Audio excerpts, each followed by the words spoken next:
Sa kadtong aning ingon nga wala na ang napulo ka sugog ang balaod sa Dios kay gilansang na sa cross sa panahon si Kristo nga namatay. Ngano ka makaingon man ka nga wala na? Muingon ka kay tungod bag-o na ang sugo nga gihatag sa Dios. Ang sugo nga higugmaong ang Dios sa tibuok naton nga kasing-kasing ug sa paghigugma sa atong isig ka tawo. Mo nang muing ka nga duha na lang ka sugo, wala na ang napulo ka sugo. Pamalandong. Igsuon, kana nga duha ka sugo dili na siya bag-o. Kay kana siya nasulat na siya sa Old Testament pa. Ang pakigugma sa atong Dios sa tibok naton kasing-kasing, you shall love your God with all your heart. Atong mabasa na siya sa Deuteronomy chapter 6 verse 5. Ug ang pagigugma sa atong kasitawo, ingon sa pagigugma sa atong kaugalingon, mabasa usab sa Old Testament sa Leviticus chapter 19 verse 18. Pamalandong igsuon, nganong wad-on man ang napulo ka sugo. You can just imagine kung unsa nga klase nga kalibutan ang nakita kung wala ang balaod. Perti tingaling kalisod, perting kadautan, walay kalinaw, walay kamurayo kay tungod o kira ang pagbuhat og dautan. Ang balaod igsuong gihatag sa Dios kana siya nga naay tumong. Gihatag na sa Dios tungod sa iyang dako nga gugma, isip atong gabayan ug atong proteksyon. Apan kung kini wag tangon, daw sama lamang nga wala nay maayo sa kalibutan, wala nay kahimyang, kay wala naman ang pasikaranan sa balaod. So kung okay na mo patay, okay na manapaw, okay na ang mga butang ng mga dautan, what a world could it be? Igsuon. Nganong ingon man ka nga wala na ang balaod? Igsuon. Nga kung atong sutaon, ang Diyos mismo ang nagsuwatana, duha ka beses siya nga nagsuwat sa iya mismong kaugalingon nga kamot ni ana nga kasuguan kanang napulo ka sugo o gitawag nga moral law. Basin ba igsoon wala ka kamatikod ug wala ka masayod nga ang gilansang sa cross ang balaod nga giwala mao ang balaod nga seremonyal, ang paghalad-halad ug mga hayop kay tungod si Kristo mao ang katapusan nga halad. Dili ang napulo ka sugo nga gitawag nga moral law or kingdom law.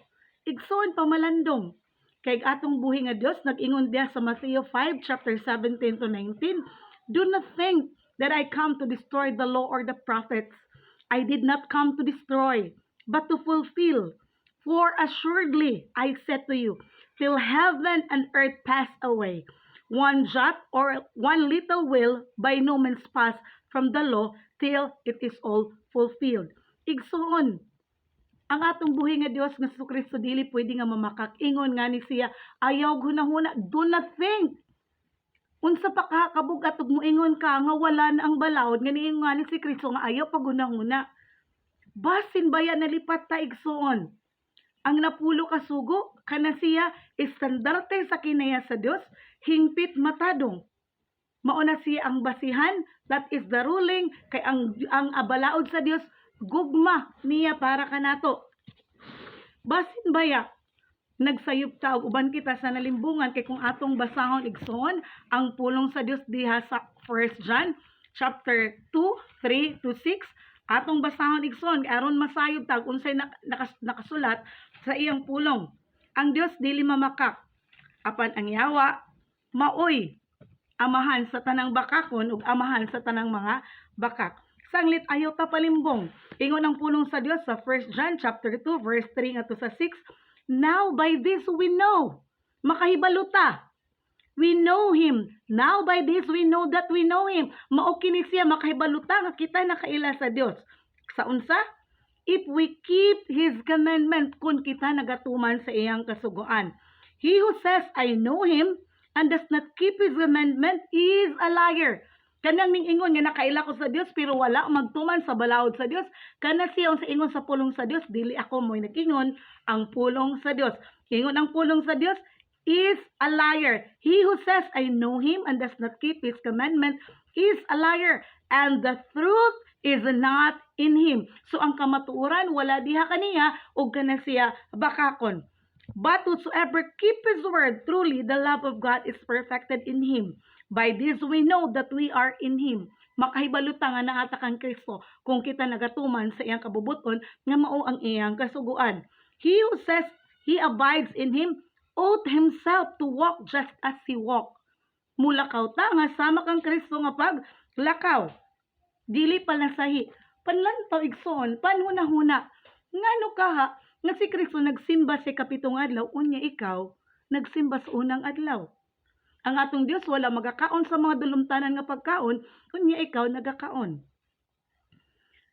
Basin baya dili si Kristo may atong pangulo, basin baya dili si Kristo ang atong gisunod. Kay kung siya ang atong gisunod, atong sundon kung unsa siya ug unsag iyang mga binuhatan. Sa katapusan nga panahon igsoon maila kung kinsang tinuod nga katawhan sa Dios. Pinaagi sa Pinadayag chapter 14 verse 12, ang pulong sa Dios nagaingon atong basahan igsoon kung aduna mo'y Biblia sa Pinadayag or Revelation chapter 14 verse 12 ingon, "Here is the patience of the saints." Who are these saints? Here are those that keep the commandments of God and faith of Jesus. Kung ag-imong pagtuo pareha kan Kristo, nagapamatuod nga ikaw iya. Ug ikaw nagasunod sa iyang kasugoan, nagapamatuod nga nakaila ka kaniya. Apan kung sukwahi ang atong ginabuhat, pamalandong kita igsoon, kay basig baya, nalimbungan ikaw ug ako. Hunahuna ang Satanas ningani aron sa paglingla, sa pagpangilad, kay siya ang master deceiver.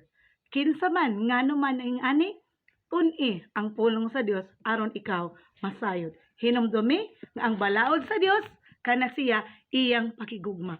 Kung muingon kita nga wala na ang balaod, matingala ka, pamalandong. Nganong ning gawas ka man sa imong una nga pagtulunan. Tungod baya na sa ikaduha nga sugo. Unya, karon moingon ka nga wala na ang balaod.